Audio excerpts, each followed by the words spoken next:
Maswerteng gabi po mga ka-STL. Narito na po ang resulta ng STL Muntinlupa para sa araw na to, 3rd draw, March 17, 2025, araw ng Lunes. Naway ang mga natayaan niyo po mga numero kanina ay manalo nawa ngayong gabing ito, 9 PM. Kaya kunin niyo na po ang inyong mga tickets. Narito na po ang resulta.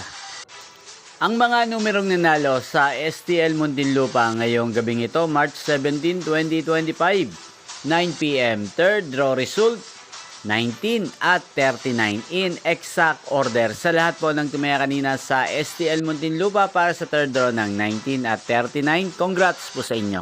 At ngayong gabing ito sa STL Muntinlupa, atin pong i-shoutout si Ate Maldi ng Muntinlupa. Shoutout po sa inyo Ate Maldi, sana po ay swertehin na ang mga numerong tinataya nyo sa STL Muntinlupa at sana'y nasa mabuti po kayong kalagayan. Ganyan din po sa lahat po ng mga taga Muntinlupa dyan na lagi pong nanonood sa channel na to. Shoutout po sa inyo. Inyo pong napanood ang resulta ng STL Muntinlupa. Magkita-kita pong muli tayo bukas ng alas 11 ng umaga. Thank you for watching.